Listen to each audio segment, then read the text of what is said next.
Fine. All right, nothing in the room. May we please have a roll call? Trustee Jackson Miller, Present.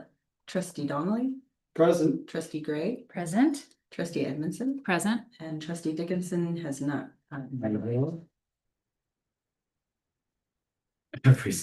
All right, and we are going to convene to close session.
All right. I'd like to call open session to order. Please rise for the Pledge of Allegiance. Put your hand on your heart and begin after me. I pledge allegiance to the flag of the United States of America and to the republic which it stands, one nation, under God, indivisible, with liberty and justice for all. All right. May I have an adoption of the agenda? I'll make the motion. A second? I'll second. All right, all in favor? Aye. Any opposed? All right, report out of closed session is that the board has nothing to report at this time. The consent agenda. May I have a motion to adopt the consent agenda? I'll make the motion to adopt and approve the consent agenda. A second? I'll second. All in favor? Aye. Any opposed? All right, consent agenda passes. All right. The wonderful moment you've all been waiting for. The recognition of our award of the 24-25 Alice B. Woolsey Scholarship. And if I can just say a few words, and it's all in the memo, but I don't want to take a chance on missing out on any of the important stuff before we do the presentation of the certificate and the check. So this is based on Alice Woolsey. She was a dynamic and well-respected teacher in our district for many years. She was really just like a star of the community. And in her will, how cool is this? She left a sum of money for a perpetual scholarship because she wanted that legacy to keep honoring amazing students like you. She wanted the scholarship to be awarded to a student who wished to attend college and who had attended school in our school district. So applications were sent throughout Santa Cruz, Harbor and Soquel high schools and Aptos High School. All the typical feeder schools that students after they leave our K-8 district go on to. And Natalia Flores here tonight, former New Brighton School student, was selected as this year's recipients. She graduated from Soquel High. If any of this changed, you let me know. 3.59 GPA, while also participating in a lot of extracurriculars like the cheerleading team, as well as volunteering at church and with the Santa Cruz Sheriff's Trunk or Treat event, and with Soquel Elementary's annual carnival and the pediatric Department of Suitor Health. When do you have time for all this? You'll be pursuing a career in healthcare, I understand. And we are just so proud to name you as this year's recipient of the Alice B. Woolsey Scholarship. So we have this nice certificate of recognition, and then even more importantly, we have your check right here.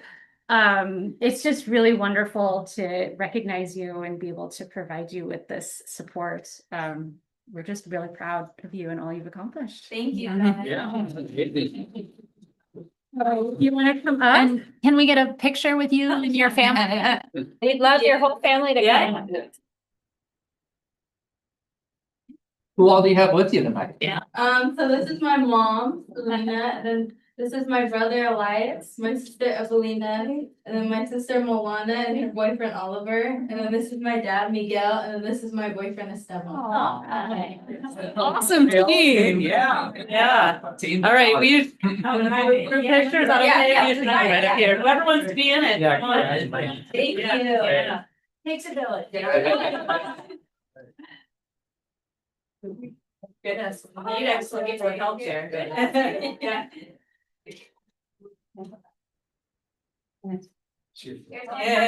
we get to? Yeah. Yeah. Yeah. Perfect, thank you. Okay, wonderful. Thank you so much. You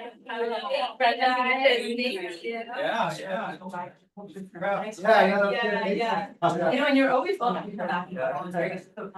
Oh, yeah, for sure, yeah. You definitely will. So fun. We've been at Soquel Elementary since, let's see, 2012, every single year. Wow. Started with her, Yeah. Alana, Elias, and now we got, what, 3 more years? It all blurs together. She's going to third. Wait, but she's got 3 more years. There you go. Yeah. And then where do you go to school? There. Yeah, Very she's here, going to 8th grade, okay. yeah. And then she's a junior, she's gonna be a junior at SoCal High. So Wow. all of them have gone through SoCal Elementary. Yeah. Thank you. Yeah, thank you. Wow. If you want a t-shirt, Yeah. family, my Yeah. gosh, yeah. So no, thank you guys for recognizing her. We appreciate that. Thank you. Real pleasure. Sure. Yeah. Good luck in college. Yeah. Let us know how they start. Yeah, Yeah, me too. Thank you. Good night now, thank you. Good night. Oh. It's a moment. The best moments. It's beautiful. Yeah. Let's go home. No offense. I'm kidding. Imagine if a meeting was just like that. Yeah. They're like, all right, have a good night. Or I'll Ted come back. Yeah. All right, back to business. Public communications, looks like nothing in the room. Is there anything on email? Nothing on email. All right. Moving on to standing reports. Superintendent, would you like to start us off? Oh, you know, I think everything is covered, so I have nothing to add. All right. I'll just add a couple of very short items. One, summer school is almost concluded, just a few days left. I went to visit this morning and the students in Erica Marquez's class or Stack's class were working on a research project. And I will say that it wasn't necessarily their favorite first choice of things to do because they had just come out of a power outage where they were spending the extra time outside. But they were debating the accuracy of Wikipedia. So that was, Oh, it I was love that. a really great debate. Really accurate. Especially when people could edit it. Right, So, whatever. like, whatever you want to. Whatever I wrote is. Yeah, I know. But it was great to see, and there was a lot of students in her class today, so it was a full class, and they're having a really great discussion. So, just some good notes about summer school. And then, if you've been through our front office lately, you'll see tons of boxes of curriculum. Our social science materials came in. Good. Tristan is busily cataloging those, and we're getting those out to the sites, and all the math materials have come in. So it feels like school's starting. So it's really, really great. All right. Yeah. That's it. Wonderful. I just have a couple things, just a couple quick updates on the field.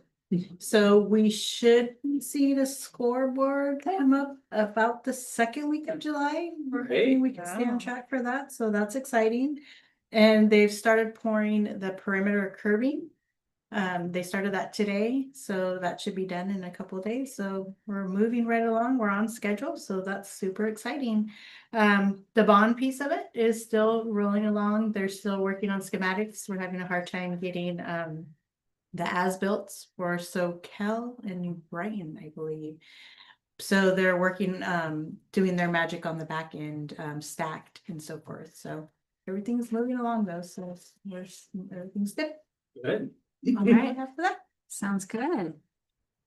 Anything from SEA I don't have any from either unit, no. or CSA? They're enjoying their summer. That's right, it should be. All right. Moving on to trustee items. I have nothing to report. I have nothing to report. I have nothing to report. All right, neither do I. Okay, sounds good. Moving on to presentation, discussion regarding the Board of Trustees self-evaluation. So I'll just tee you all up for a good discussion. Thanks for all the board members completing the self-evaluation through CSBA, which is the first component of your self-evaluation.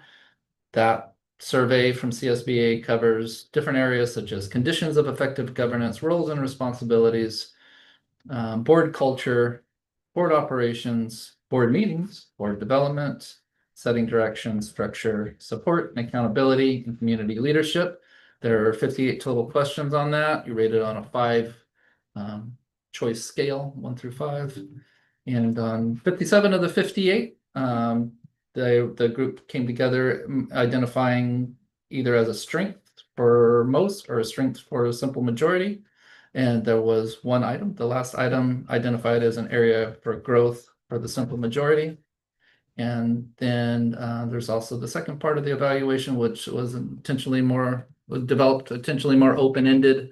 So as not to lock you into just one of 5 choices, but just to kind of talk how things are going. And that's around the areas of being accountability driven, data savvy, and anything else. Just a total open-ended question, how you feel things are going from your perspective from self-evaluation. So that'll open it up to how you felt about that. Great. I had asked if you could find something that you felt like we are doing great, doing well, and something you felt like we could improve on. I don't know if anyone wants to jump in.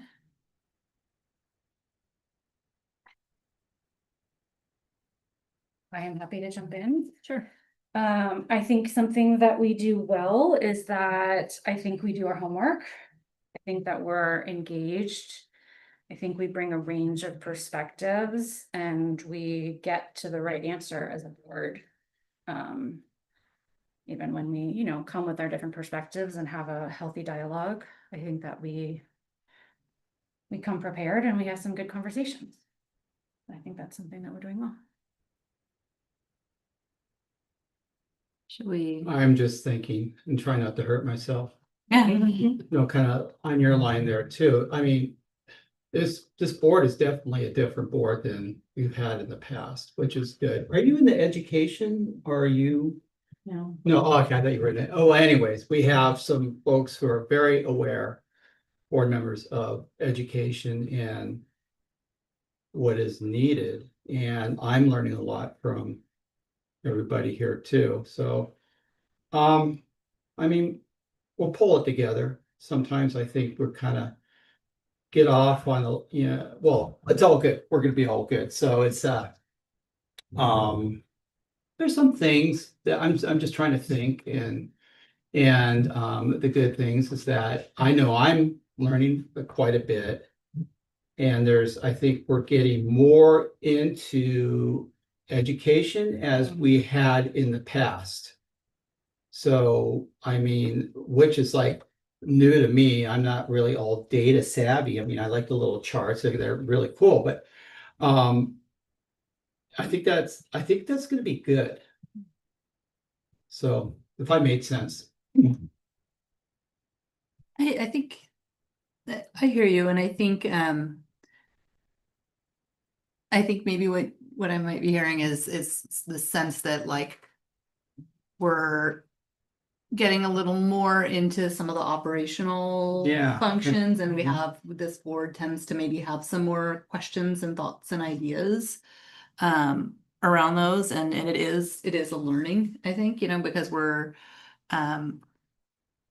finding it out, you know, what it is we want to know and how we'd like to learn it. And we've got like the staff that's super responsive, and thank you all for that. The one that I had kind of picked from the survey that we did was showing strong commitment to district priorities and goals. And I think that that's something where this board's really in alignment, not just with our mission statement and our general values, but also like the high priority items and the goals. I just We're want to curious. say, yeah, I just want to say, I'm not saying that we never did this before. All that drive drove me nuts when people did that. That's not how we did it before. And so, I mean, I enjoy the changes, you know, and so that's not what I'm saying.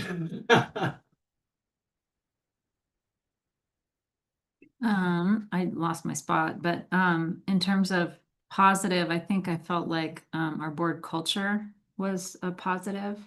I appreciate the questions people bring up, the perspectives that people have. Yeah, I feel like I learn a lot from other people's questions. Almost there. I marked questions 12 through 17 as a strength. Oh yeah, which it seemed like as a board, most of our numbers were more on the positive side.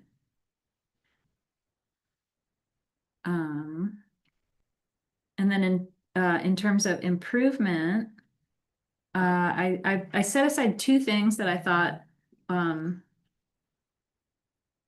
could be improved upon. I'm definitely speaking for myself, but how we take that data and then set the direction for the district, just to understand like, well, what, so if this is where we're headed, then what would we like to see along the way as markers to know like, yeah, we are achieving that goal, or we're on our way, or maybe that way's not working. Maybe we switch that, the way that that goal is headed, or yeah.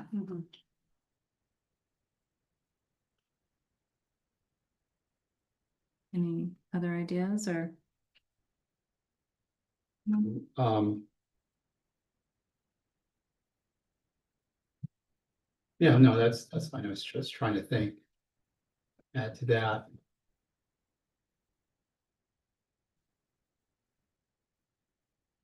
I think something that we could probably work on improving is, I think you were starting to get at it. Sometimes we go, you know, I don't know, sideways. Oh, yeah, oh, yeah. And I think we could work on how we manage going sideways. And, you know, if we need to take a break in the conversation, maybe we take a break. I'll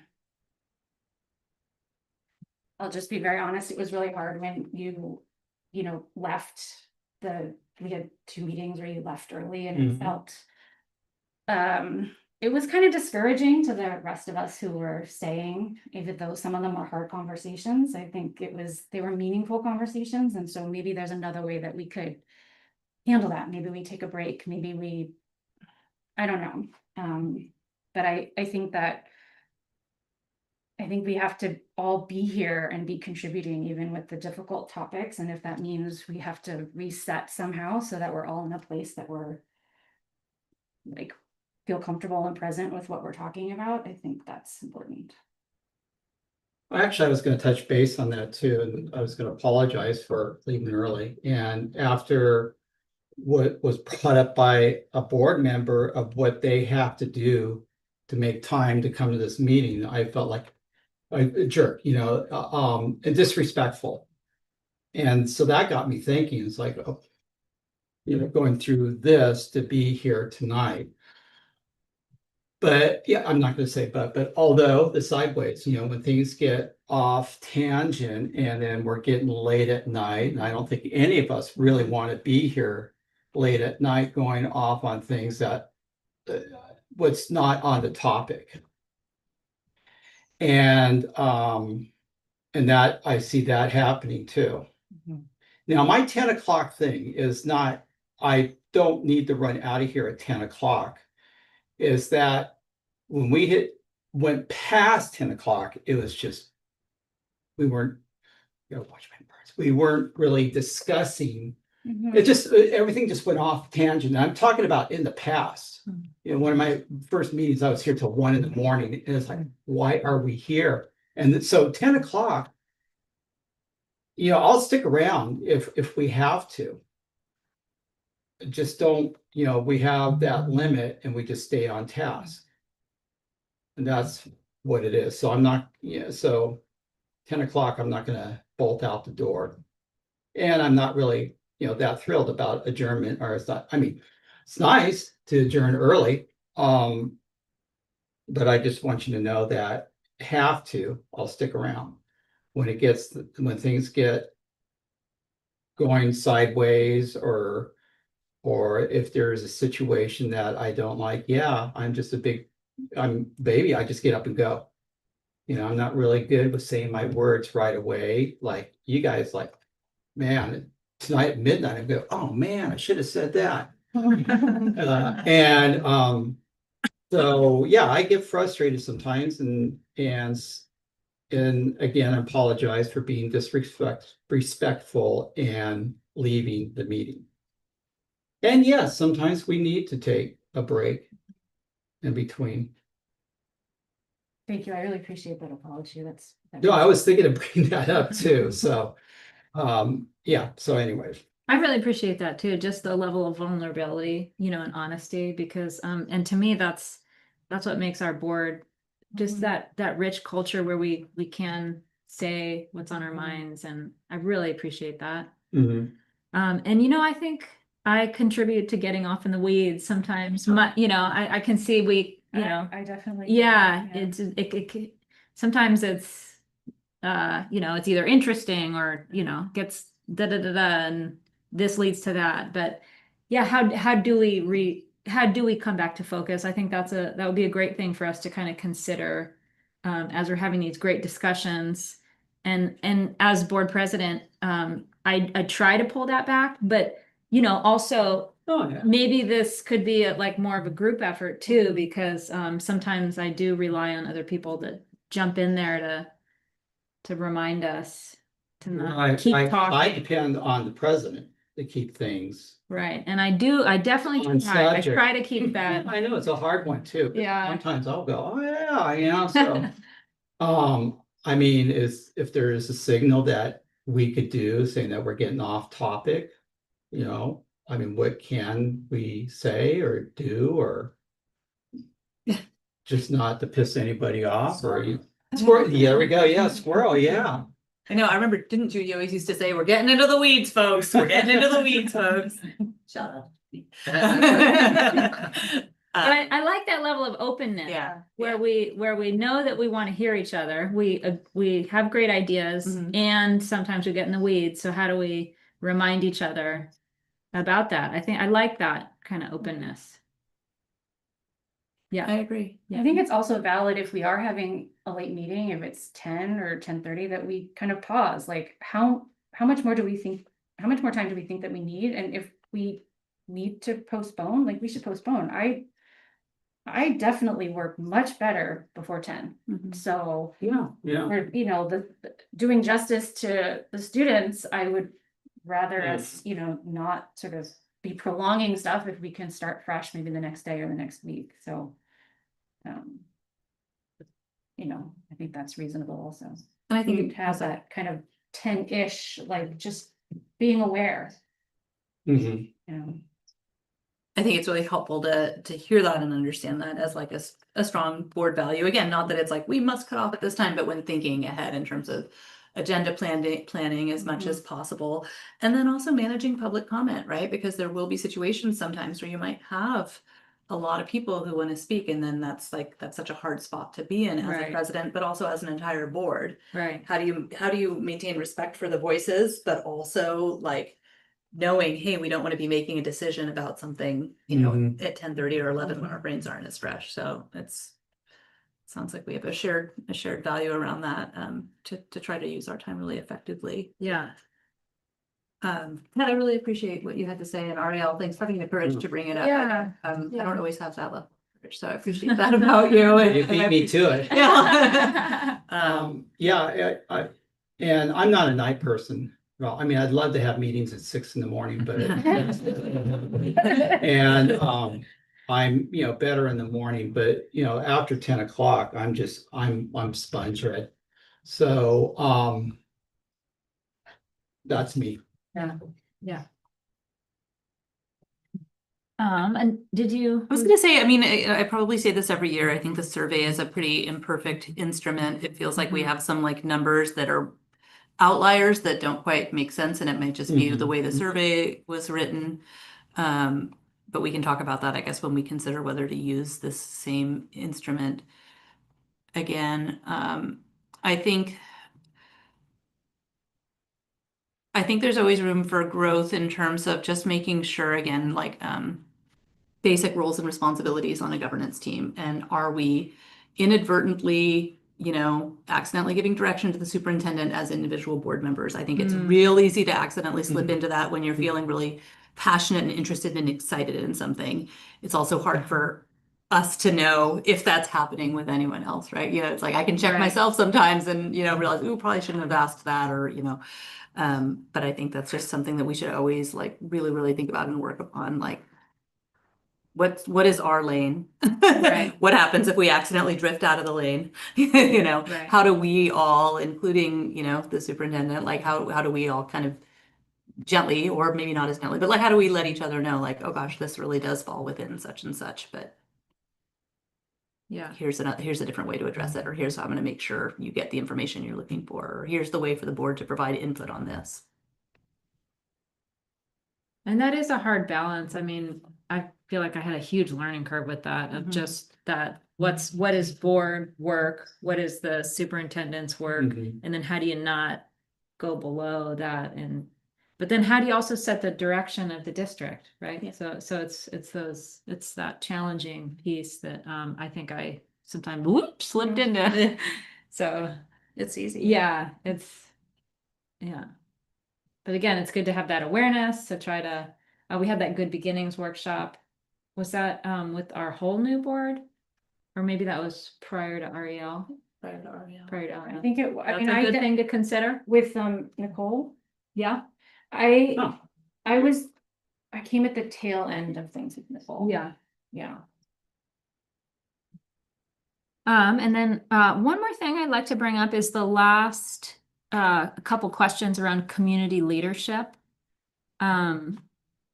Specifically 58 jumped out at me. The board informs the community of district priorities, progress needs, and opportunities for involvement.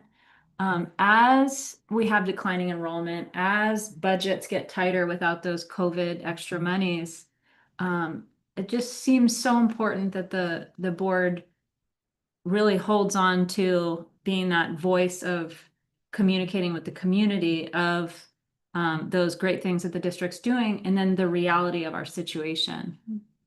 Because we're kind of we're message carriers, like that said, and it seems like that was something that we kind of agreed we could improve upon. I'm not sure I know exactly how to do that, right? Because I feel like in one of our governance policies, it has more that the board president does some of the, like, I don't know, I think it's email specifically, but like media or all those radio What if, promotions. like, what if we each took a turn? Car sales.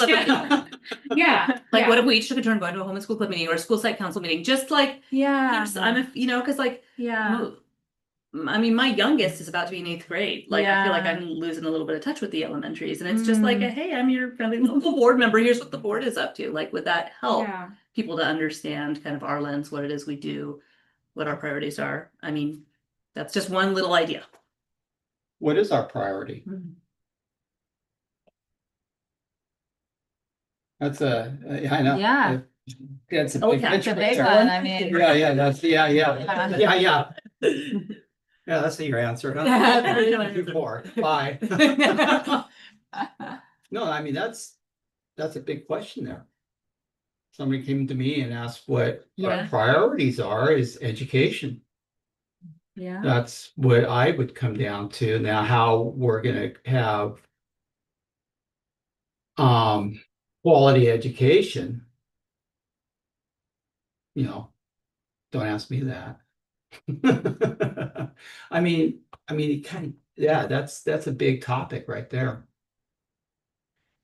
I think it's interesting, like, I mean, usually at the beginning of the year kickoff for staff, the superintendent usually has like, part of that welcoming speech for our staff is like, here's something we're really focusing on this year. I remember, I think I had to miss it last year because of work, but one year it was like, I think it was the year prior, it was like, we're really focused on in our attendance, and yeah. not that, I mean, we're still Mhm. continuously improving on that, but I could see some of those things that, as Mhm. priorities, talking about, continuing strong efforts in math, or we have exciting new curriculum in social studies. But yeah, I mean, if that were something that we did as board members, carrying something out to the community, we'd want to maybe have some talking points. Sure, yeah. It's an interesting idea, because I think for several years in a row, we've rated that as an area of growth, because it's not something this board has historically taken on. I think at one point, years and years and years ago, the board president maybe sent out some kind of communication, and I think it was when Tori was president. Yeah, it right. didn't, I mean, we didn't get a lot of feedback from Yeah. it, so Yeah. I'm game if folks think it will help for us to I mean, go to. connect with folks Yeah. in whatever way. I'm totally game. I haven't, because I haven't really known what to do or what is in my scope to do, but I am totally game to do so. And I like the idea of us at least Mhm. brainstorming on some consistent priorities and, you know, it doesn't have to be like formal, have to stick to all of these bullet points, but just grounding us on the things that we collectively are acknowledging are our priorities. And I think your idea of homeschool clubs, site council, or other events going on, I mean, I'm at fault for not attending a lot of these. I just don't have kids in school like I used to, so people are not, I'm not surfing in Capitola anymore, I'm somewhere else, and I mean, I'm not getting the questions like I did when I was on campus or coaching. So I know the three of you and Robert are probably getting hit up, and that's why in one of our discussions, things that were mentioned that I had no clue about too.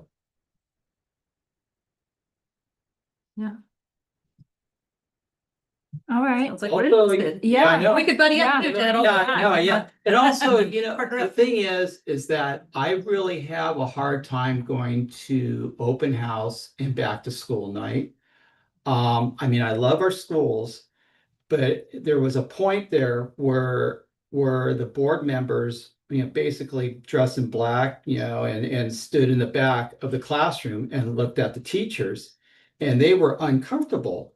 So I mean, as a parent, it was great, but now I wander onto the campus by myself, and I don't want to do that. I don't want to go in the classroom and, you know, and watch the I mean, I'll peek in and say hi, and that's it. But there was a time where I knew the staff were uncomfortable when board members came on campus.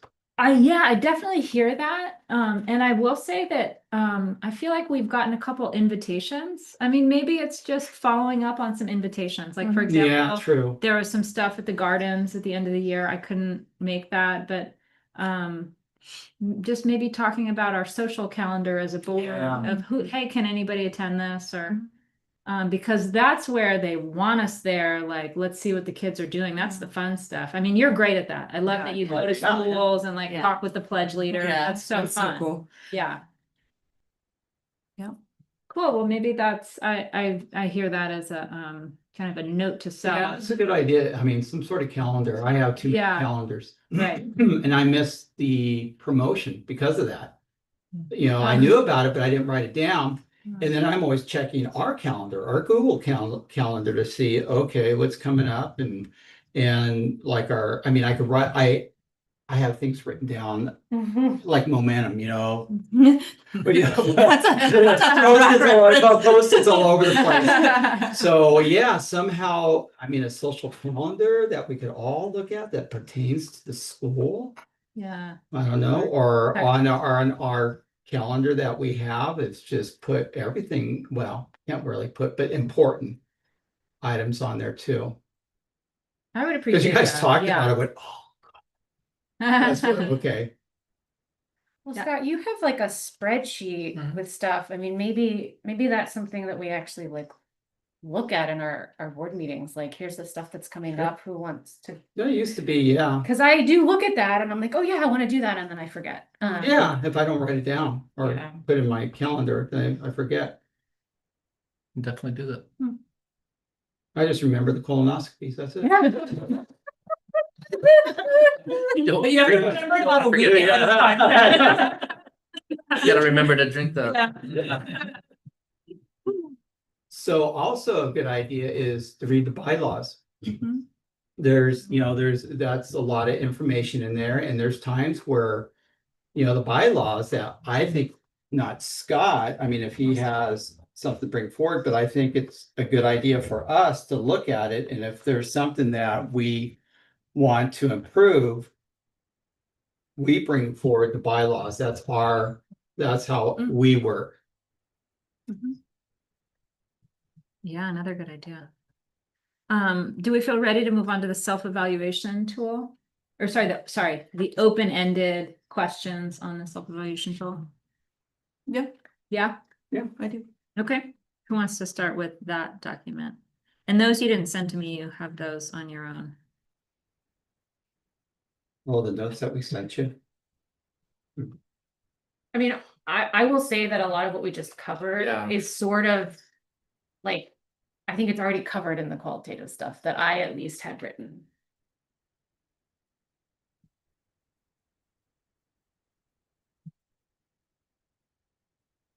I mean, kind of like the last question here, we just. The last one, Yeah. but we also talked about the data and operational. Obviously, I'm totally open if other people have things to add. I don't know that I have anything to add from what I put forth in the qualitative piece.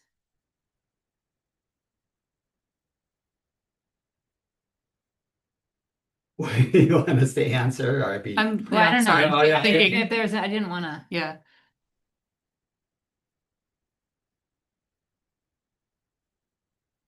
I feel like I have a couple things I could Yeah. add. Yeah. I'll just jump into question 2 about a high functioning board is data savvy. Mhm. So I find, this is me personally, is that sometimes we look at data, but I don't necessarily know either a comparison point or what it means, kind of big picture. So I guess that's just as I go on with the board, I start to learn more about just kind of what some of these numbers mean. I do appreciate when we get those comparison points, like this is our district, this is the county, this is the state of California. Mhm. That's helpful Mhm. for kind of understanding the data. Okay, do you guys remember when Stacked Architects interviewed students at Santa Cruz Gardens and asked them, what would you like to see? You can draw a picture. And then we got qualitative data that they kind of they made some bar graphs with that. They showed us, some quotes of things that the kids wanted to see at the playground. Mhm. I felt like that was a really neat way to get a glimpse of something that's happening in our district or how students feel about it. I thought that was a neat point. Yeah. Of qualitative data. Mhm. Mhm. What do you guys think? I wish we all thought it like that. Yeah. That's why sometimes I always think that, we have the school council president for New Brighton. And, they all come here, which is great, who does what do we ask? But I always thought maybe just invite the president in, just if they're comfortable, just kind of give us what's going on at New Brighton. Or at other schools too. I mean, they've mostly gone through the other schools, but I know New Brighton has a student council. And I mean, if there's others, I mean, we have kids here with a flag salute that love the Gab. And what's going on in their schools too, kind of on that basis that we were just talking about. But we have the site council president, and if they are comfortable, come on in and let's hear, of course, what we want to, I guess, what want to hear and what's going on with New Brighton. And Yeah, that's All a neat right. idea. Yeah. Yeah.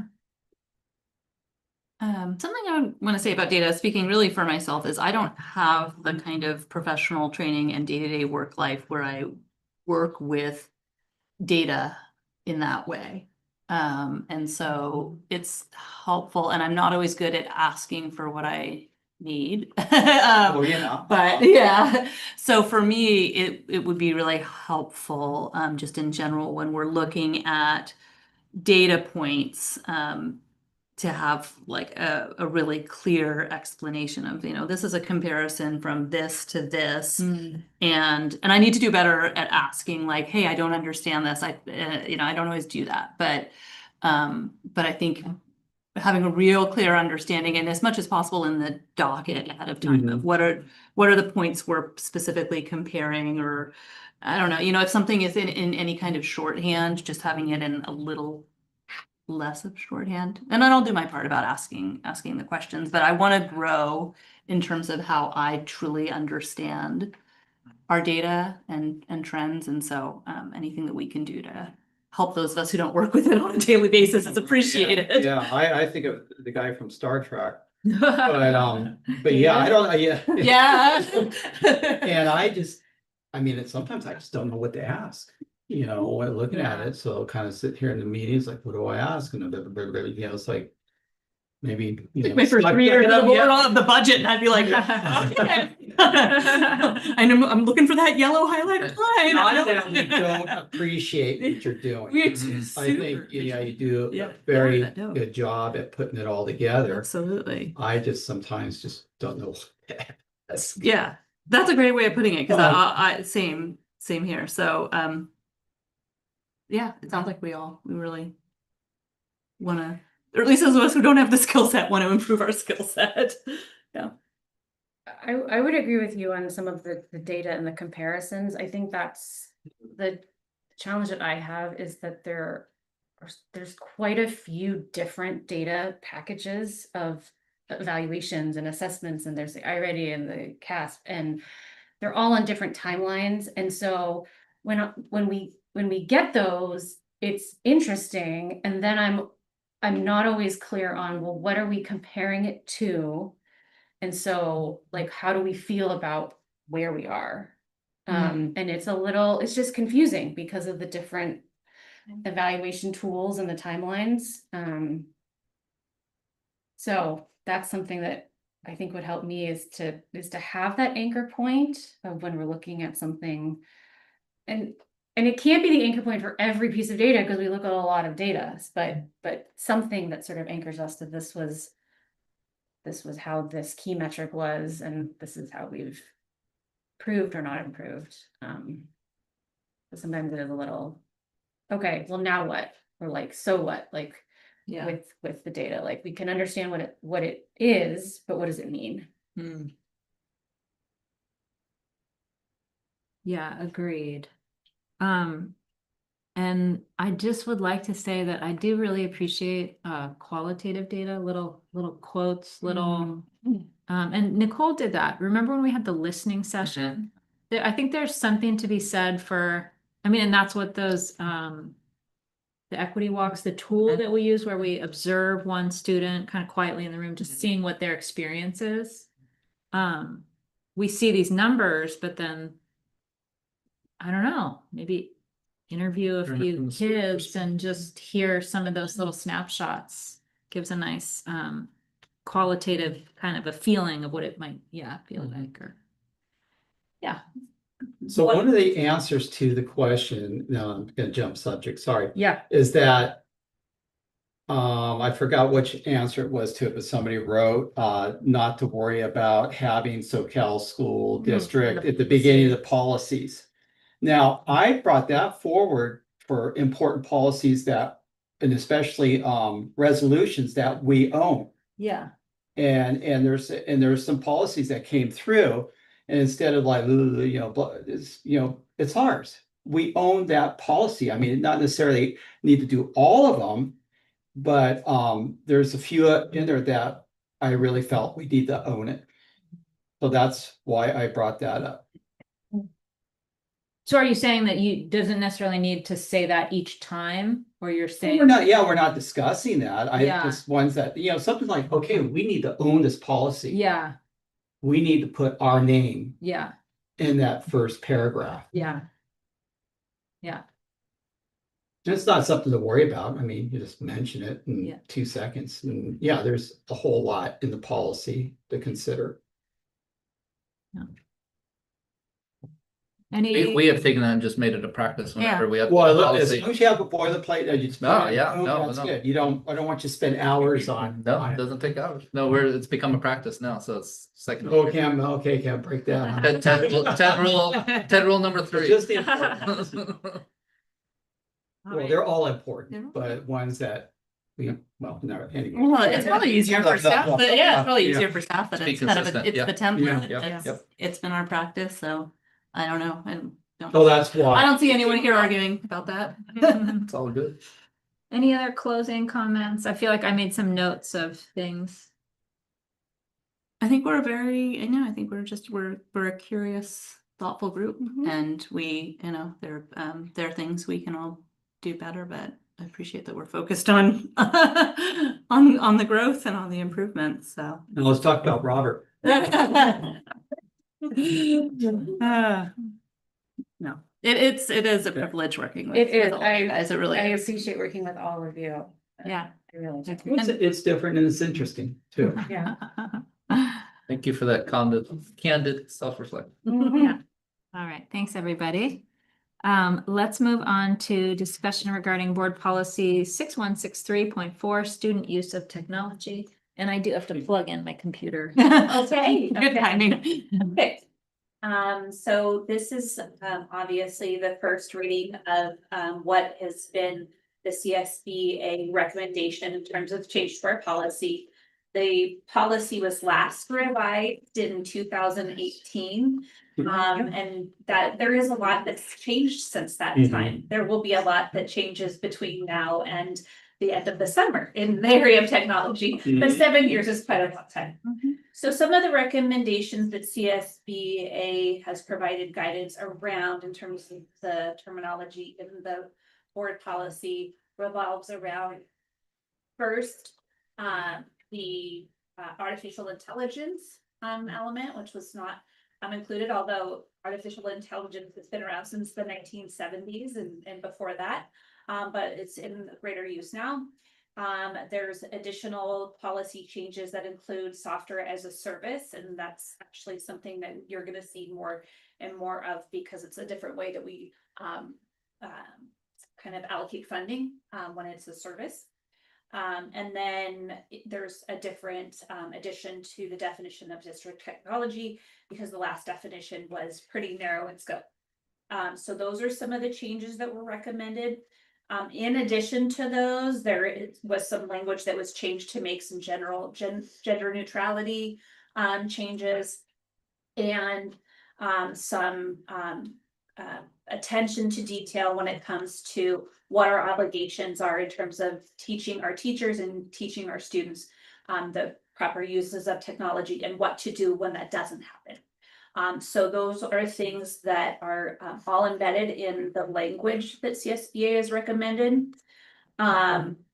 If you go to the policy itself, the first paragraph talks about allowing students to positively engage in technology and really teaching them what the dangers are, what the rights are around it. And our use of that will always align with our district goals. So if a student is using it for something that we don't believe is in alignment with our goals or a misuse of that, then we address it through the different, mechanisms that we have in terms of how we handle business at our school sites and how we handle business at our district. In the second paragraph, it talks about allowing students to use technology in accordance with our district policies. This is one district policy, but we have policies that we've put into place regarding this technology use agreements at the middle school level and at the elementary level. We have a lot of other systems in place with social media use and social media training and things like that. Copyright provisions, we do teaching to all of those things in the classrooms. So this just spells it out in the policy. And it also talks about kind of like what are all the elements in district technology, because it's not limited now to a computer, right? It is very expansive now.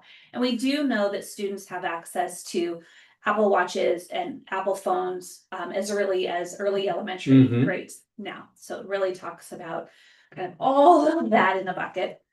And then the last section that's I think the most notable, it talks about it is in the it's in the second paragraph, and it talks about all students using these resources shall receive instruction in the proper and appropriate use of technology. Such instruction shall incorporate students' responsibilities regarding academic honesty, honoring copyright provisions, assessing the reliability and accuracy of information, just like we saw in summer school today, protecting personal data and the potential for biases and errors in artificially generated content. So really that gives the school districts a bit bigger obligation on how to help students to really understand what they're using and how they're using it. So those I think are the key elements that I took from the suggested language changes. The last part that's a change is the superintendent or designee shall regularly review the guidance regarding cybersecurity, data privacy, and digital media awareness, and incorporate recommended practices into the district processes and procedures. And that's where we would, I think we talked with the board earlier in the fall about working directly with the County Office of Education, Jason and Stephanie, who did the AI trainings with our staff, to build an AI plan for our district that is inclusive of not just hardware and artificial intelligence, but the apps that would be associated with those and the uses associated with those and the scope that would be associated with those. So just kind of an additional add. Do you mind saying a little more Yeah, about could that? you- Because yeah. I'm having trouble remembering. Yes, no, so in this past year, we've done a lot of artificial intelligence training with our staff Mhm. on how to use artificial intelligence to plan lessons, differentiate reading, you know, all those kinds of things. We've also done training with them about how to incorporate AI into their classrooms for student use. The student use piece of it is pretty minimal, but I mean, just turning on a computer, Google has an AI generator as their search engine, right? Yeah. And so really this kind of builds into our plan for students. So our teachers know what apps are not harmful because the county office has really gone through all of those, but it's now how to really teach kids how to use it effectively and what our district believes are like the imperatives, right? Like what we want to see it used for, what we don't want it to be used for, what apps we approve of, and they would most likely come from the county list, and what apps they're not able to use, and we will block those. So just really kind of developing that plan. Scotts Valley did that with the County Office of Education. They came up with a plan. It wasn't a long plan, it was about 11 pages, but it did give some parameters and it made their community feel a lot more confident. And so the Jason and Stephanie who worked with Scotts Valley reached out to us when they did the training with our staff and said, we'd love to do that with you too. And so that came out of, I think, our second training with them. So they're on board to start with us. So the way Scotts Valley did it, they did it with a couple of board members, some teachers, some students, and you know, it was kind of a pretty diverse group. I would imagine us doing something similar. That's great. And that's this year. We're Yeah. talking about. Yeah, they Okay, wanted to great. start it last spring, but we were just kind of Yeah. new into it, and so I think it's really good timing to start in fall. What is our Sorry. AI platform? So AI has lots of platforms. Well, I know, I mean, our program, you said school AI. Yeah, so like there are AI tools that are recommended specifically for schools. Oh, okay. And those are the ones that the county office, when they did the training with our teachers, said like, these are the ones that are vetted, these are the ones that are not going to take, you know, our students' data out of the system. It's not going to, you know, do any of the things. They've already been vetted. Those are the only ones that we lifted the firewall for. So we have to do one by one. So ChatGPT is open for teachers. It's open for teachers to use for students. We have students that have been using AI for a long time. So we have no red ink that's being used at the middle school level, and we have for a long time. That's AI generated. Grammarly is at most of our schools, that's AI generated. So there's a lot of things that are okay to use and we use on a daily basis. Those are not the ones we're worried about. We're worried about the ones that prop up, that, you know, people find a way to go back around, or, you know, those kinds of things. So George is really good about maintaining them once we see them. But we want to have just a really, really strong list. And Well, I know we talked about a couple of things. I know I'm checking myself, but I'm going to ask anyway. No, but I know connected to the policy is the AR, and the AR. I don't even know if it's actually an AR, but it's our student use. It's what I sign as a parent Yeah. saying how my child is going to appropriately use technology.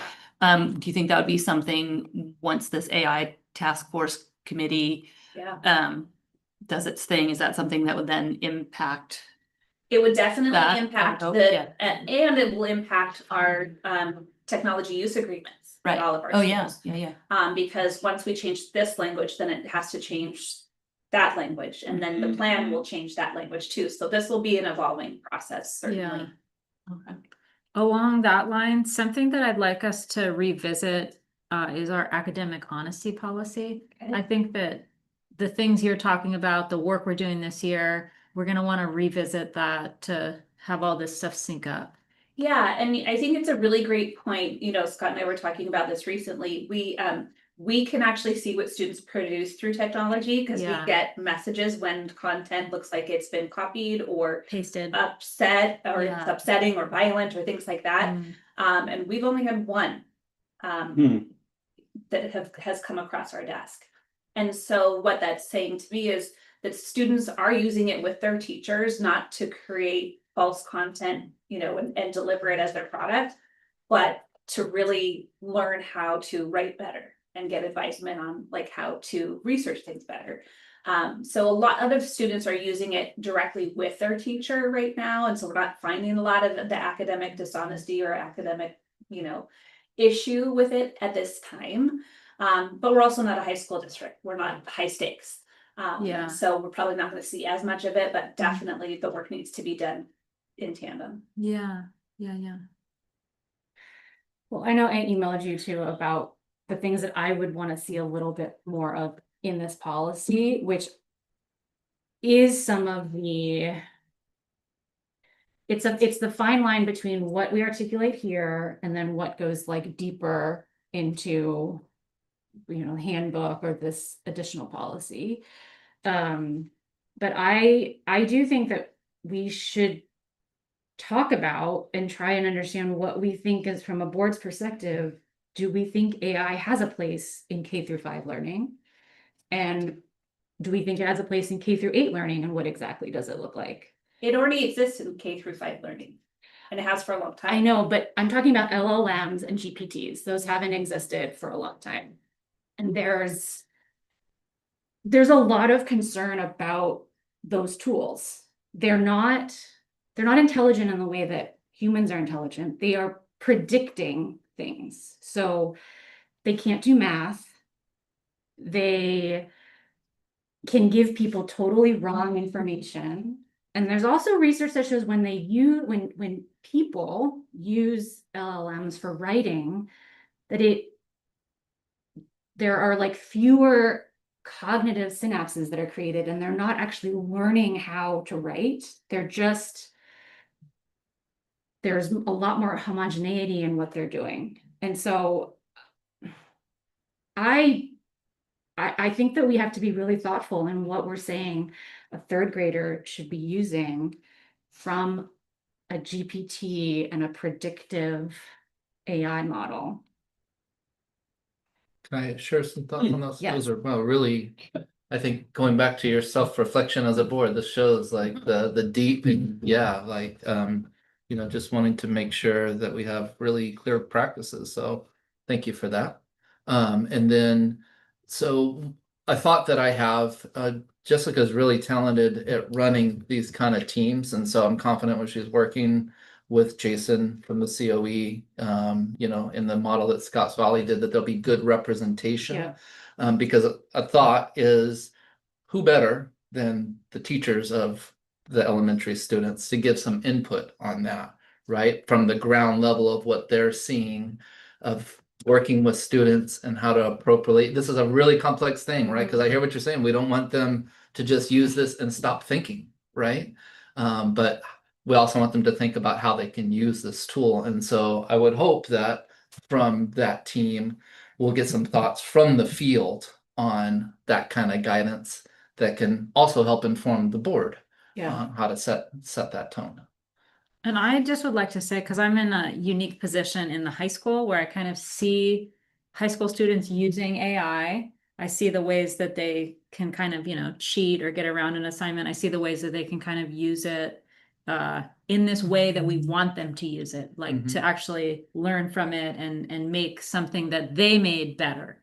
And of course, I'm also still learning. But some things that I've found that I think might be beneficial for the board is, I know Santa Cruz City Schools has approved apps. And me playing around with it, I saw, oh, I see what this is doing and why it's good. And then obviously working with students and seeing how they can misuse it. Oh, this is how a teacher might set the rules so that a student wouldn't misuse it, right? Those kinds of things. I think that because this feels so big, AI, and the board sets board policy, maybe we could have some time interacting with the tools.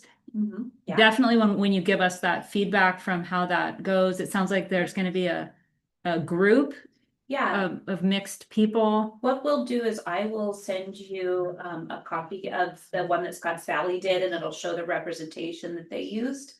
It's a great sample, certainly. In their plan that they created, they have their approved AI tools, and they're not dissimilar from the ones that the COE shared with us and that we're playing with. I don't think that we're using as many as they have because we've only done 2 trainings, so they're only using a very small number of them that were built specifically for schools and teachers. The only one that is not being used specifically for schools and teachers is used only by adults, and that's the ChatGPT to create lessons or differentiated reading support. So, but I agree. I think having the board know what apps they are, and I can actually go through some of them with you. The other thing that we could do if the board wants is Jason, who works at the county office, loves to do like trainings. He could come and do a short presentation of like, these are the 5 and this is how they work. And it could be like maybe even just a 15-minute presentation. I think that sounds great.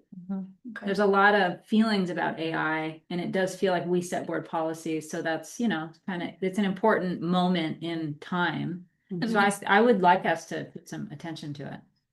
I agree. And I think what's powerful about having it as a presentation at a board meeting is then the community can see it as well, right? If there are folks who come to the meeting that day, great, or people who watch it on YouTube later. But I think, some of the reasons we might have, strong feelings and big thoughts around it is thinking about our own, kids at that age. So, and where they were. So I think it's a good idea.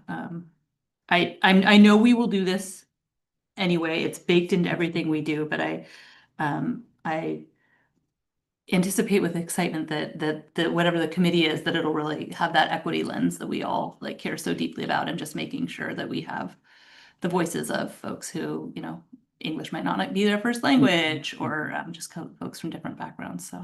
Well, and I think that just to kind of leverage that piece of this conversation, because that's really important to us. Yeah.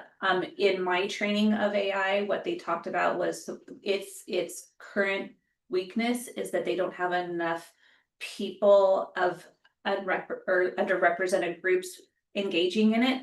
So it doesn't understand it, and it won't until we have everyone engaging in it. Right. And so it doesn't really have the capacity that it needs because not enough people are actually engaging in it of different types. So they were talking about it specifically at one of the trainings that the marginalized groups are more reluctant to try. And the more reluctant they are to try, the less information it has about how they'll interact. Right. So great point. Yeah. Let's save a trip to the library and copy the encyclopedia, right? Actually, I use ChatGPT. Actually compare ChatGPT and Grammarly. Man, they butt heads. But no, I've always had issues with reading and writing. That's why I'm very self-conscious about my writing. So sometimes I'll write something and I'll put it in a ChatGPT, and you're saying that kids are not going to learn, but I look at it at the punctuation, and I mean, I'm assuming they're right. I mean, sometimes I have to say, okay, put it in at a 12th grade level, because they put something in there as like a PhD. But it helped me understand too, the writing dynamics, and I've used it for some emails too. And so I was thinking of it that way. There's got to be some positive aspects of AI for kids, teaching kids. I mean, maybe with IEPs, I'm not sure if this is used, but anyways, that's on a whole nother subject, but anyways. It could be good. I think the one thing that I could say, if we wanted to make an addition to this policy, that would be, make it very clear that we're gonna have another plan.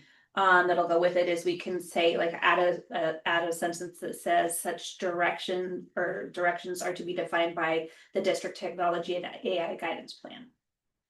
So that if that plan changes, we don't have to change the board policy. Yeah. Yeah, that makes I sense. like I gotta that put idea, that that in the makes chat. sense. Would it make, would it be appropriate for that plan to eventually be a, I don't know, AR? Exhibit. Yeah. Exhibit, thank Yeah. you, that's the right word. Yeah, and I think that, you know, the first year of the plan, it'll be like a test year. Mhm. And because we'll have to see, like, in its application, if it works the way that we're intending it to work. Mhm. And certainly I think then that's an AR is a perfect place for it to go. I think my hesitation is that we're saying students shall be allowed to use such technology, including AI technology, in accordance with district policies. But I don't feel like we have a district policy on AI technology. So what exactly are we saying? Well, I mean, I think, you know, we've got to do both, right? We've got to change the policy to include language that exists today. And we have to create a policy. We could bring back the policy when we have a plan, but the plan is also going to have to fall under the guidelines of our adopted policy, board policy. So it's kind of like, I guess I'm asking though, like, what benefit does it serve to include the language on AI if we haven't defined the policy? Like, I think there's a lot of updates in here that make sense. I think because we are using AI and we did write a plan for 23-24 that extended into this year. That basically said, like, this is how we're rolling it out and this is how we're teaching to it. This is the year we're writing that plan. So I don't think that there's like, there's not, in my opinion, there's nothing to say we can't work through both.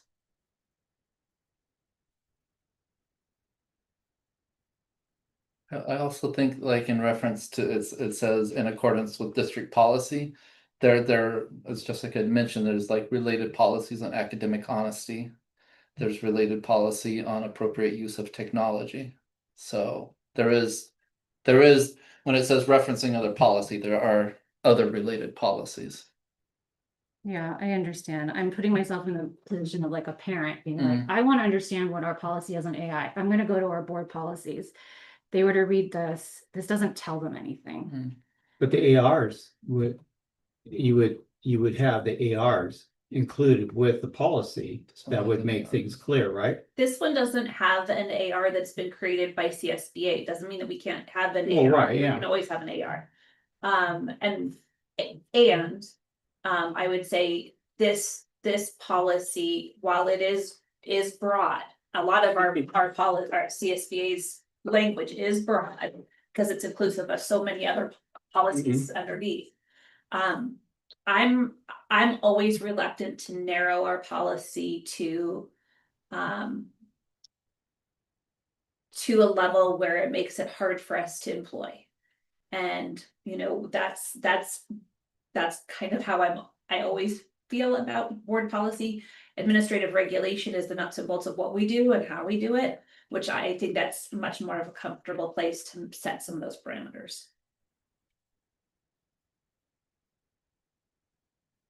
I think it's important to, you know, in the last sentence of the first new paragraph, just saying that technology, which includes AI, needs to be aligned to district goals and objectives and academic standards. And I think we have to acknowledge that it's here and it's already being used. It would be, I mean, if the timing had worked out that we had all of it all packaged up at once, great, but that's, you know, it takes time. It takes time to develop. So I hear your point. I definitely understand it. I also think it's valuable. You know, at least a parent or someone looking at this would say, like, okay, like this district is we do use AI, and if there's not a clearer definition of how or what the parameters are quite yet, I would hope, then they reach out to the principal, they reach out, someone reaches out to you and we bring them in on the journey. Hey, would you like to serve on a committee? Well, and we do have a policy that was basically written 2 years ago for a 2-year, right? To say Okay. like, this is how we're gonna roll it out to teachers, this is Yeah, how what we're yeah, gonna do next. Right. It was very broad, it's because it was broad for everyone at that time. Now that I think at least 2 of our districts have gone down this path, I feel a lot more confident that we can actually have a strong plan. Can we include something in here that says forthcoming age appropriate guidelines, like will be articulated? Because I do think that there is a difference in what we would support or expect kids in K-5 to use versus 6th through 8th. And I would like to articulate the differences. I think that the group that works on our plan can really kind of talk through what those are. I think that's something that, I'm very reluctant to put like, when you're 12, you're automatically like ready for this new thing, but when you're 11, you're not. I think we have to think more about it in terms of like developmental appropriateness for what's being asked of them. And I think that team can explore that a little bit. An age cutoff for me is very uncomfortable. And that's just that's just something that I think is, and I don't want to say this disrespectfully, but that like 12-year-old is not a 12-year-old is not a 12-year-old. Right, I don't have to do with. I don't think I'm saying, like, the policy that I shared with you from El Segundo, it wasn't like, if you're 12, you can't use anything. It was like under 13, there's like there's like different levels of awareness and approvals of what students are using. And there's an acknowledgement that one age group needs a different approach and oversight than a different age group. I think that that can definitely come up in the planning process. I mean, I think there'll most likely be a board member in the planning, team. And that there's, I'm sure, a lot of teachers that would have some similar points of view. I don't think that as a governing board, necessarily we should draw what those cutoffs are. I think we should let that team work through that. But that's just because they're the practitioners in the classroom and they see students in use of these things. Because this is a board policy, this is that 30,000-foot view. Should it have something about age appropriate use or considering? Is developmentally appropriate, is that something kind of a that could be phrase. inserted? So, which being would strong. kind of get at it, but then in the AR, it could be more laid out, like you're saying, more specific. What about something like that Okay, I'm happy to put some language together that for developmentally? that would be in alignment with Yeah. that makes it broad, but also that it includes like the thoughtful progression. Yeah. That seems thoughtful. Yeah. Okay. And I think we liked what you had mentioned earlier. You had kind of thrown out a possible sentence, Such connecting directions. it. Yeah, I you like have it. that too. Okay. Yeah. Okay, great. And then can I say, this line here, so it's this paragraph we keep talking about, but it's the end of the paragraph. Yeah. Protecting personal data and the potential for biases, which I feel like that is a big thing. I would love to see that like as a comma there where it pauses, because when it rolls into the next, the potential for biases and errors in artificially generated content. For me, the biases gets lost in the fact that AI has errors. Yeah. And they're different. And I want that to be highlighted, that biases where we have to think about the big culture and what is it not saying. Great. I can figure out a way to word that a little bit differently to emphasize the biases. Yeah. Awesome. Thank you. Anything else? So we'll bring this back, not in consent, but as a full Great. second reading. Yeah. Excellent. Yeah, Thank you. I like the digital citizenship Mm-hmm. promote, excellent. digital citizenship. I wish I could find like the very first policy. I probably could for computer use. I mean, it's just trying to get people to use computers. Probably the first policy is, keep your beverage away from. That was about it. But it was just, now everybody's using it. All right. Thank you for the conversation. Thank you. Yeah, thanks everybody for a great discussion. Moving on to 8C, discussion regarding board policy 5131.8, mobile communication devices. So let's just talk about all the high profile. Yeah. Hey, friends to school. We'll go to chocolate milk next week. Just kidding, just kidding. Yeah. So Yeah. obviously, mobile devices at school is nothing new, although this is a new board policy for us. So that's why it's all in italics and bold. And obviously, this is an area for us where there's already practices in place, and this is getting the policy in place to align with it. This is this comes from student services, so this is something that Krista put a lot of thought into, and took the CSBA policy pretty much from its full example or sample, obviously modifying, making sure that it's appropriate or applicable to a TK8 district, but really outlines the broad board policy perspective on when devices should and shouldn't be used at school, and outlines some very clear exceptions to when they could be used at school. And so other than that, just kind of talks about that they shouldn't be a distraction and should only be used in those circumstances that they list. So I'm sure the board has had a chance to give us a good reading, and I'm very excited to hear your feedback. I'll jump in. I have a hard time with the wording of this at the beginning. To me, it seems like very contradictory in the language. I had the same thought. I was very confused with the last sentence of the first paragraph, and then the next sentence, and then the next sentence. I was Yeah, like, that's what very- exactly is allowed and what isn't. Yeah. allowed? Let's go through this. I had a couple ideas for ways to simplify it. I think what's not clear is that students are not allowed to use phones. That's the policy. That's what we want. And then there's a few exceptions where students can use a phone. So I think it just boldly needs to stay. Students are not allowed to use smartphones or mobile devices while at school or during activities, unless one of the exceptions below applies, and then we list out those 4 exceptions. So thanks for that. Let me clarify. So the second paragraph says students shall not use smartphones or other mobile communication devices while at school site or under the supervision and control of a district employee. And then the next section goes into those. So my point of clarification, the second paragraph, do we like that? Well, it Students shall actually- not use smartphones. It starts with the first paragraph. It's the last sentence. When on campus, students may use smartphones or mobile communication devices only as permitted under this policy. So they may use it. I think that phrasing I is, think that sentence is the one that Okay, yeah, should okay. be Yeah. get rid of. yeah. On campus.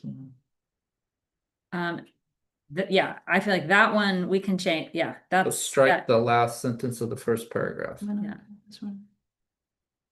And then I do think that the second little paragraph could be clarified.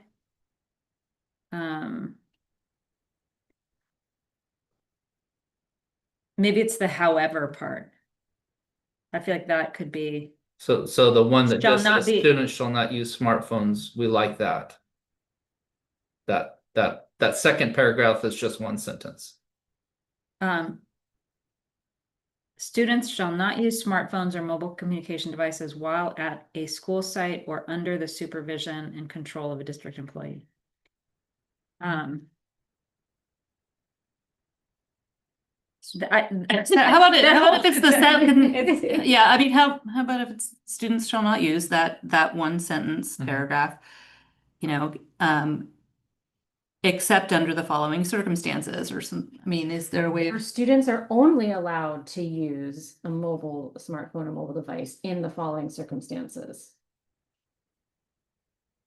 Yeah, I had, The however. It is just, it's just a little confusingly worded. I get, Yeah. I Yeah. get what it means, but it did take me a couple of times. yeah, Okay. And also, like, if they're not allowed to use it, what is two? Like, are teachers using it in a classroom environment that they are? That, because if so, then, and if that's common, then the students shall not use that Yeah. standalone sentence is sort of misleading. So how frequent is it that teachers are like using or letting students use phones in classroom for? I don't think it's frequent, but I wouldn't want to, and I know you're not saying this, so I'm not saying, but we wouldn't want to take away the opportunity if it, like, oh, for this lesson, we'd like them to actually utilize them, but I wouldn't say it's frequent. the state policy though is that students do not have smartphones. That's the state policy. So we're kind of coming up with a little go around is what it seems like. I think the state policy has been to move away from, yeah, students using smartphones in a way that's distracting, and that local districts, set the policy, in terms of fine tuning that. I don't think it's, in my understanding, there's not a cut and dried, like, we're telling all the districts, students can't have cell phones, like limit the use and then set some local policy about it. I think that I just like clicked that link over to the ed code though, and the exceptions, they shouldn't be prohibited from using the smartphone under any of the following circumstances. Like that's a direct lift from the ed code. The number 2 is a direct lift. Back up to number 2, when a teacher or administrator. I'll read it from the ed code. When Yeah. a teacher or administrator of the school district, COE, or charter school grants permission to a pupil to possess or use a smartphone, subject to any reasonable limitation imposed by that teacher or administrator. So it's not part of the norm that teachers are having No. students use like Not like- access it's not a apps or daily do anything on their practice. phone. Okay. It was the Every- 48.9. Every one of our students has like a one-to-one device. I think this might have been more of a question in the past, or in districts that don't have one-to-one devices where students maybe are trying to access something on their phone. Mhm. But in our district, it's very rare. And what about lunchtime and recess time? Are they allowed to use their smartphones during then? No. So what if we did something like we cut out the last sentence of the first paragraph? Mhm. We cut out the very next sentence, and we sort of combine the first and the third, and it's well-being could be harmful. Students are prohibited from using or possessing a mobile communication device except the following circumstances, and then it lists those. Yeah, I had something similar. Let me see if I can capture that. So I think we like the beginning of the second paragraph. Students shall not use smartphones. That's what no, we don't like that. No, we like the very first sentence. And then basically get rid of the next sentence and the next sentence, and then combine with the situations where they are allowed to use it. I think you're accidentally cutting out some important things though, while at a school site. I mean, I think we might be losing. Okay, so maybe we want to make sure it's when they're at school and during school hours, right? Yeah, so here, listen to this. To help maintain a focused and safe learning environment, students are not allowed to use smartphones or other mobile devices while at school or during school activities, unless one of the exceptions below applies. Yeah. Is that what you sent me? Yes. Okay, I'll just use that. I mean, not to split too many hairs, but like the piece about under the supervision and control of a district employee, like does that broaden it in a way that we need it to be? For example, like, I don't know, on a bus being transported. I'm just I want to make sure we don't accidentally Mm. limit ourselves. That's why I almost think that second sentence, I hear that second sentence saying kind of what the board wants, but then clarifying like that, the next sentence after that is convoluted. You're saying So- the third sentence? Yeah, so I think that students shall not use smartphones or other mobile communication devices. That feels like what y'all are trying to say. At a school site under the supervision and control of a district employee. The only exceptions are 1, 2, 3, 4. Yeah, So but I think that's similar. to what you just simplifying said. that third sentence. But what's confusing here is the way that that's worded, or under the supervision and control of a district employee. They can't, but then in number 2, they can. When they're under Special the- permission. I know, but I guess I don't see the point of having when they're not allowed to use smartphones under the supervision and control. So if there's a district employee, no smartphones. But if the district employee says they're smartphones, they're smartphones. Do you see it's I feel like we could cut out, like, why does the under the supervision and control of a district employee need to be in that Mhm. second sentence when there's no smartphones? Well, I mean, they can use them when they come onto campus, right, in the morning. It's until the bell rings. So if they're on campus in the morning, they're not under the direct supervision of a teacher. They're supervised. So then But- during But they're school at a hours. school site. Yeah. Yeah, they're at a school site. I would say they Yeah, can't use it when they're on the school site. yeah. If they can't use it at recess, they're not I guess they are. Before school is a little bit of a, So maybe school Hmm. hours, during school During school. hours. While at a school site during school hours. yeah, because after school, they walk off and so once Hmm. school day's over, they're Ma- texting their parents. I wonder if like the second part or under the supervision and control of a district employee means like on field trips or like things where they might not be off the school site, but they're still under the supervision. School hours, I think, is a good, Yeah. yeah, Gets at it. I think so. So may not use. a And that aligns with our smartphone practice. While Yeah. at the school site during school hours. Yeah, And then we would take away the under the supervision and control of a district employee for that part.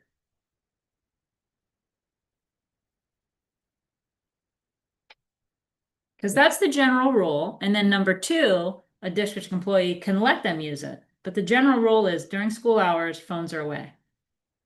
I think if we take out Unless- under the control of a district employee, it is taking away the field trip scenario. So the kids go to Monterey Bay Aquarium, it's Yeah. during school hours, but they're not on school site. Can they use their phones? No. they're not yeah, supposed to going use back. their Or a phones. And school- that's there for a reason. What if number 2 said, because that seems to be understandably a hang up. What about if it said special permission? When a teacher administrator grants special permission to emphasize that this is a rare occurrence. I like that makes Yeah. it Yeah. better in my brain. Because that's what it's trying to get across, right? Is there might be occasional Sure. where even if they have their Chromebook, gonna say, we're gonna show you what a smartphone, like something that you don't want to do. I don't know. I'm Yeah. trying to think of something off the cuff here, but it might be that occasional thing the teacher actually wants you to use the smartphone for this next 2 minutes, and then that's it. So special permission. Yeah. I can think of an instance when Okay. we do our cyber safety weeks.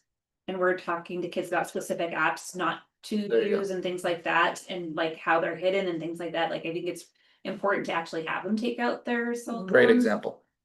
Mhm. A rare special occurrence. So I like that for Okay. number 2. So That special, that makes yeah, more sense. Special. But then back to what we were talking about under the supervision and control of district employee, should there be something about like when that is or what that means? During, Like Maybe I like school- yours during the school day, during school hours. school hours. including field trips, lunch, recess, and classroom time. Maybe we like just call it out. But why be so specific when Yeah. we have broader language that can capture something that we're not thinking of? Well, it's not exclusively those things. It's saying including those things.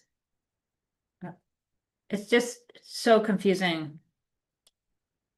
Or could something be added to under the supervision and control of a district employee? no matter where you are. Big brother is- You see your teacher, you see your teacher at Safeway and. Yeah, yeah. Oh, The other thing, and I don't mean to like make it worse, but like we do have things that happen outside of school hours, like ELA. Like, that's before school and after school. And does this apply to that? I mean, I'm just saying like that, I don't, Yeah, Theoretically, that would well, apply that's, to it. that's a good point. That's, I would Mhm. imagine, that's why that language is as broad as it Yeah. is. It's like if you're being being directly addressed, then you're not using a smartphone. I mean, you think if The you, more you start to specify, the harder, Mhm. the farther you get away from the broad definition. Sorry, didn't mean. no, it's fine. I was So- gonna say, so- if we feel strong, So the suggestion here is that once you're on campus, the bell rings, the cell phone Yep. is in a locker until the end of the day. In backpack. Yeah. Backpack. Cell phones away for the day. That's what we're trying to say here, Yeah, and that is the And practice. that's what is the case, Yeah. yeah. right? With If- exceptions. I mean, if people Mhm. want to add something like, under the supervision and control of the district employee, including but not limited to, Yeah. if you feel like that's clearer for people, including but not limited to, like, that would be okay with me. I just want to make sure we're not, again, like Limiting accidentally. themselves, yeah. limiting. Because what, To me, what a that- smartphone is today is not Right. what a smartphone's gonna be in 5 years. Yeah. To me, that those few things help Mm. differentiate the language. So Mhm. like you said, included but not limited to, field trips, after school programs. Recess, lunch break. Yeah. Mhm. And then like you said, for number 2, special. Mhm. Oh, Special- school hour. Oh no, school hours was the top. At a school site Yeah. during school Oh, hours. the ELOP was a good point, though. Yeah. That's outside of school Yeah. hours, so maybe we don't do the school Yeah, hours, yeah. but we have a little bit of clarification that says including these things. Including but not limited to. It does get it a little confusing when like, oh, you can use it before school, but if you go to the ELOP program, you can't use it. because you're under the supervision of a teacher. Yeah, I think that's what that's getting to. Yeah. So that we don't get into the weeds of the kids, when the bell rings, and they're on campus, but the school day's over, and they're texting their parents like, I need a ride today, or I don't need a Mhm. ride today. It's like, that's okay. And we're Mhm. not trying to get into the weeds to say you were walking on campus, you picked up your cell phone, you're in Right, trouble, right? right. So, Mom, I put my bike in the bike Oh. locker. I'm here at school. See you this afternoon. Yeah. but once that school day hits, once you're being instructed or directed by an adult on campus, no cell phones. Okay. Well, before you know it, they're gonna have cell phone rights. They'll start wearing those Google glasses Yeah, or whatever. yeah. medical. All right, so in summary, last sentence of the first paragraph, strike. Mhm.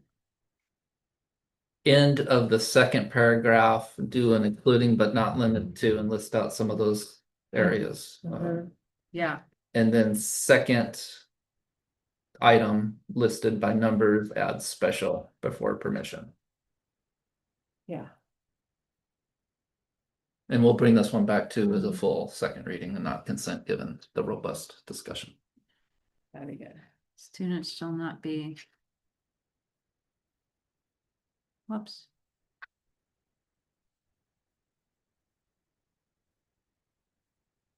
And just however, a student shall not be prohibited. Oh, yeah, we were. I mean, we were gonna. if it would be more clear if it was stated in the positive. Yeah. Students may use a cell phone or a Mm. mobile communication device if the following whatever. Mhm. Oh, Yeah. yeah, I agree. Yeah, clarify the third sentence. Yeah, thank you. Yeah. So Yeah. say the wording on that, because I'm with you, it needs to be more clearly worded. But I didn't get exactly, so what we're trying to say is reference the one above, you can't use smartphones, here are the only exceptions. Basically, right? It's in a Right. simpler way. Yeah. So how did you say it? Maybe you gave me that in writing here. Well, I mean, I did have that other sentence. Oh, To main, that part. Students may use a mobile device if, I think that's one suggestion, right? Students are not, well, this was my sentence, students are not allowed to use smartphones or mobile devices while at school or during school activities unless one of the following exceptions below applies. There was that, or if it was stated, a student may, and it's not possess, because they can possess it, so we have to change that. A student may use a mobile communication device. I'm just worried we're chopping up ed code a little bit here. Mm. Like this is lifted straight from this part Is the however also lifted from that? notwithstanding, blah, blah, blah. No, it's a pupil shall not be prohibited from Right, possessing yeah. or using under any of the following circumstances. That's the ed code. Yeah. So then we added the one before and the one before. So those are the ones we should change. Cause it Yeah. does feel very, Well, Yeah. yeah. True, yeah. so that's the ed code. Yeah, the ed code's basically saying, hey, the district can't prohibit a Mhm. student from possessing or using it under these circumstances. So I just want to make sure we're not. Oh, yeah, and then the code's listed right there Yeah. too, so, all right.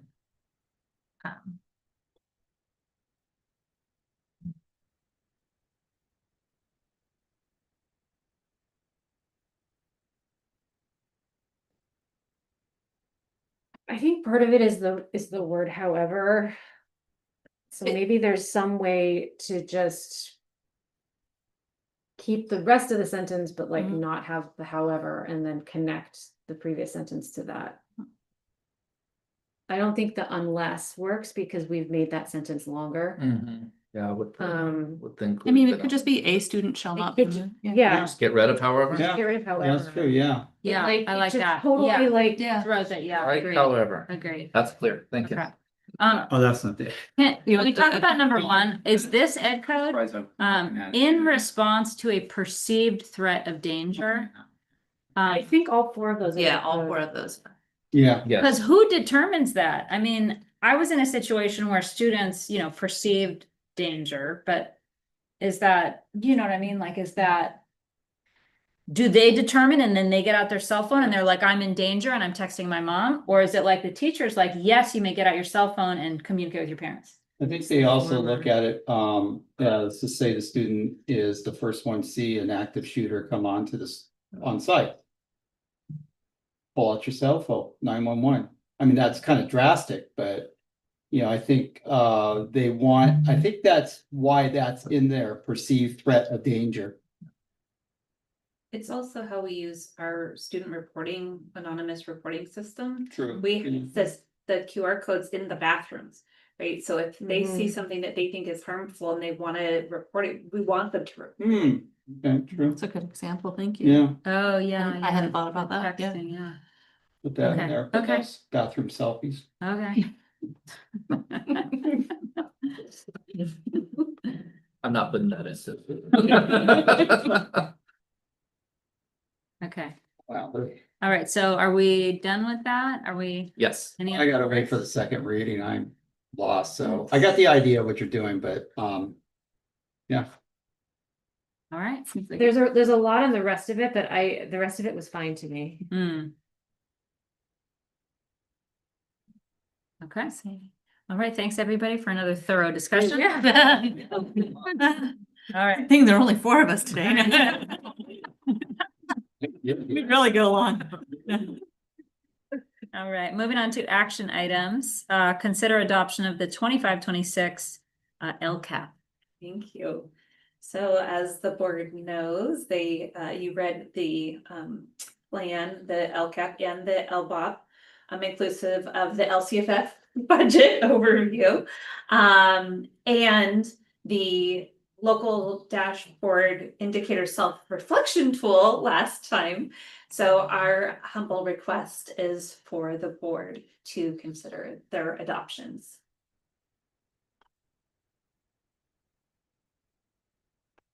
And there have been no changes since the last time, right? It is solid. Yes. must confess, I didn't reread all I didn't some either. pages. But It gives you more every time you do read it, but. right. I don't have any questions. I think we had a good conversation last time. Same, I'm good with it. Great. I emailed a question, but I guess that got answered. Just I was noticing that some of the monies weren't Mhm. spent for like the PD and the vertical articulation and that kind of thing. And just remind me, is this year one of the LCAP that we're gonna be? It's the end of the first year. So End of the we first have year. lots of years. Lots of time to still use that money for different. Yeah. The other part of People it need too is that if we can continue to get our trainers for free, we will. Yeah. So we can put the money in other places, and we do have a lot of Yeah. free trainers and professional developers that we partner with. So we're never gonna say no to free. Yeah. Okay, that makes a lot of Well, you sense. want to, make sure you note that when you have somebody at no cost, it doesn't just go, the money goes in the general fund, it's still Still in the restricted funds. So some Correct. people think that, oh, free, we could, do this at the school now. Yeah, that's exactly right. Thank you for mentioning that, Ted. All right. Any other questions or comments? No? This is an action item. Would someone like to make a motion? I would be pleased to move that we adopt the 25-26 LCAP. Great, a second. I'll second. All in favor? Aye. Any opposed? All right. Yay. All right, moving on to 25-26 final proposed budget for the district. Yay, so as we went over the budget on June 11th, there have been no changes. So the request is if the 25-26 budget would be able to be adopted tonight. All right, questions or comments? Nope, I'm also good with this one. Yeah, all right. This is an action item. Would someone like to make a motion?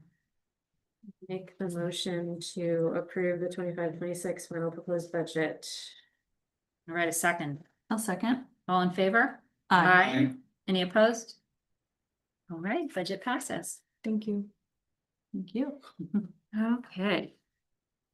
Now we got some steam. That was good. All right, 9C, consider approval of Proposition 28, Arts and Music in School Funding Annual Report of the fiscal year.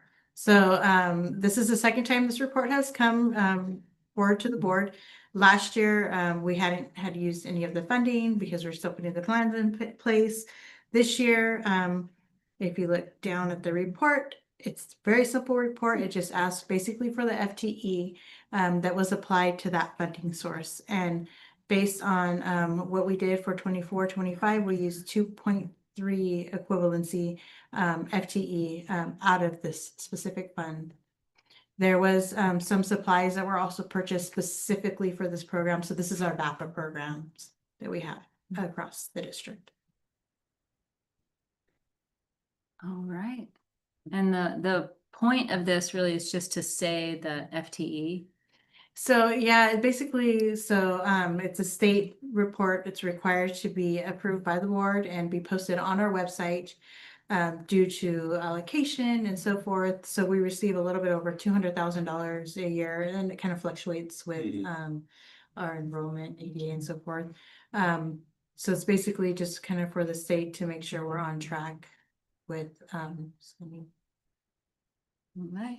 Questions or comments? It's not like a categorical thing that. No, no, not just, they just want us to So, report out. yeah. This looks like one. Yeah.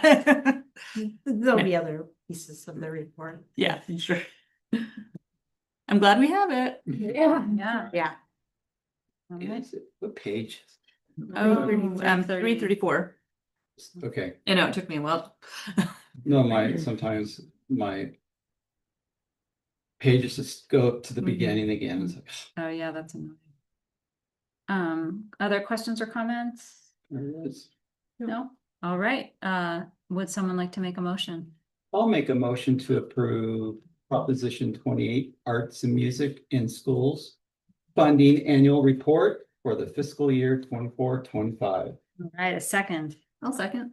All in favor? Aye. Any opposed? All right, that passes. There we go. 9D, oh, this is fun. Approval of the memorandum of understanding with the City of Capitola After School Rec Club and Equity Swim Program. Thank you for saying it's fun. I agree. You know, we have really positive programs and collaborations going on with the city right now.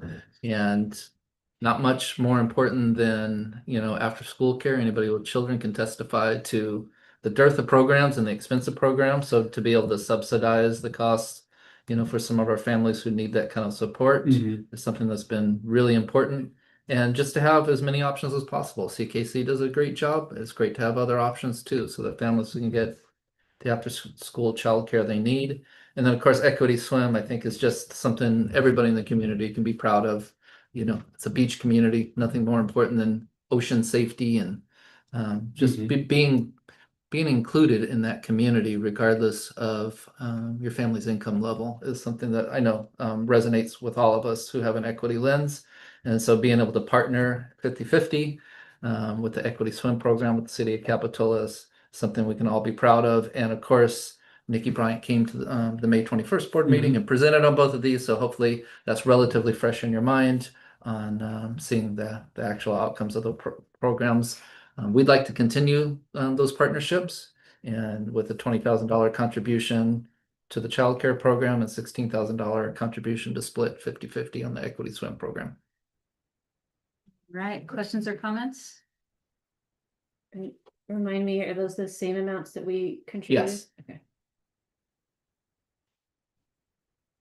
I think they're really, Yeah. really important programs. I appreciate that we got the presentation recently, similarly with Cradle to Career. I know that's not this item, but still Yeah, us same really thing. hearing directly where we're understanding, you know, because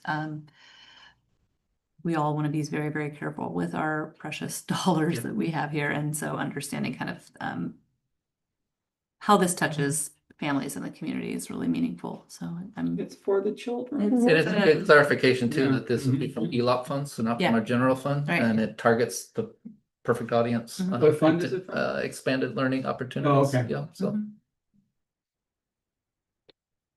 Yeah, I think it's just such a creative, like, appropriate thing for us to do, especially the swim, equity swim. It's really, really cool that we do that. So totally supportive of it. All right, would someone like to make a motion? I'll make the motion to approve the MOU with the City of Capitola After School Rec Club and Equity Swim Program. Great, a second? I'll second. All in favor? All right. Any opposed? All right, wonderful. And our last item, consider cancellation of the July 16th regular board meeting. I made sure I got this item because I think it might be the most popular one. In all seriousness, I've always appreciated that the board allows us a pretty unique construct that we calendar it, but then consider canceling it. That allows it just supports the idea that it's harder to add something to a calendar than to take it off. And so staff always works really hard to get items on previous agendas. So that if we don't need that, we don't just bring the board together, you know, just to have a meeting. And so we've definitely, you know, all of our eyes were on bond projects because those are the ones that typically would just need constant attention. But Allison and the whole team has been really mindful of getting those things on the board agenda as early as possible. So right now, there's nothing coming from us that we need board's input on in July. So we're recommending canceling it. All right, questions or comments from the board? Well, are we gonna talk about the potential special meeting here? Or do we want to go back to closed session to talk about that? I guess just as a point of like clarification, if the board decided, especially, you know, in light of our very nice, robust self-evaluation conversation, if the board decided that we wanted to schedule some kind of a special board meeting, does that need to be an action item, or is that something that can just be set by the president and the superintendent? Yeah. Okay. And Scott doesn't have to be present, right? Talking about like a good beginning, well, Yeah. not beginnings, but like if we're talking about like a good governance kind of a, like a Oh, yeah. retreat kind of, right? Yeah. Okay, never mind. I couldn't It's- remember it's- if yeah. like the board had to have that. No, we can schedule a special board meeting. Um, because I think that's something we would have potentially been interested in talking about at the July meeting, but I would prefer to have a meeting, you know, some kind of a special meeting. But I would prefer it to be a time when we're all like a little pressure, you know, maybe not an evening and maybe not an evening in Yeah. July, Yeah. right? So if that's something that like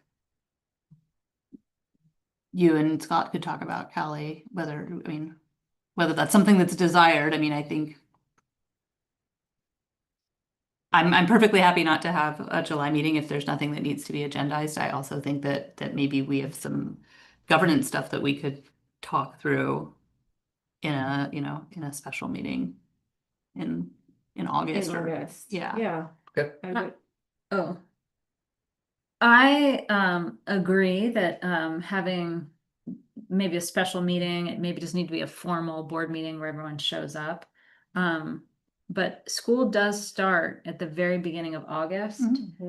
I personally like to have a little, to not jam pack that beginning of school. I wouldn't mind meeting July 16th. I also hear you that, you know, perhaps a weekend morning might be better for folks. But then all of a sudden we're pulling out our calendars. Right. So Um, are we talking about a special closed meeting? Or are you talking about a general meeting on July 16th, like we're sitting in right now? It does not need to be a general meeting, Okay. especially since they don't have anything for us. Okay. all right. But it would be like a special board study session, a good beginnings, some of these topics we've been talking about. For me, this is a window that is on my calendar. It's open. I'm happy to meet July 16th. I prefer to not jam it into August when it's the beginning of school. And it does seem better to do it before our next board meeting, which is, I think, August 20th. So that's my 2 cents. What others? What do you? In past instances, so if as a byproduct of this, we want to schedule a special meeting, special board meeting. We've used just like doodle polls and that sort of thing, or you've just canvassed the board, so there's no reason we can't do that. And whether it's late July or early August or whatever, you know, comes from the input from the board, we can certainly do that. You know, for clarification, it's still a board meeting and public could still come. They tend not to come to those special, you know, kind of study sessions, but you know, it's a full regular agendized meeting and everything. One of the nice parts is we don't have to impact staff and have them do this whole streaming thing. So Agreed. that's really nice. Yeah, agreed. And so just as a like a procedural matter, like very clear on this singular item, if the board so chooses, cancel this July meeting, and then we can use our typical practices to canvass the board and get a special meeting on. Okay, because as is, this is like a formal meeting with the staff. It's a regular board meeting. Yeah. Yep. But this time, the 16th could be a time that is included in the poll. In the doodle. For an option. Yes. Just saying, it's not gonna be we're not having a regular meeting on Right. July 16th. Yeah, okay. We're interested in a special meeting. It could possibly be that day. If it's that Yeah. day, I'd love you to consider. I wonder if there's a way we could have a little earlier, but yeah, Yeah, the poll yeah. will reveal Yes. itself. Yeah. I had a question on the topic. Are we also gonna talk about goals in that meeting? Or were we gonna talk about goals on the August 20th meeting? And I only ask because I think the goals part would then make it a closed session, right? Mhm. So are we I looking? think that's a later conversation in terms of like what's True. agendized right Yeah, now, Yeah. Okay, right? Like what the content of a special meeting would be. I think Okay. that could be something. And that's allowed, there's flexibility there, right? For the topics of the study session. Yeah, just like for any of your special board meetings that have been scheduled. Hmm. Yeah, that everything with that is a separate item, Okay. stands true. Right. And this item is just whether to cancel this regularly scheduled board meeting. so it sounds like we're talking about canceling and then you'll work Yeah. to like identify some dates, likely the second half of July, that we would do this special session. Yes. That works for me. All right. So, in light of that, would someone like to make a motion Ted, it's all you. Well, okay. I will make the motion to keep the, also the July 16th regular board meeting. Okay, a second. I'll second. All in favor? Aye. Any opposed? All right. Correspondence, I would like to put on a future agenda item revisiting that academic honesty board policy. So we'll do that. A motion of adjournment, I'll make the motion to adjourn. a second, I'll second. all in favor? Aye. Any opposed? All right, thanks everyone for a great meeting. Thank you. Thank you.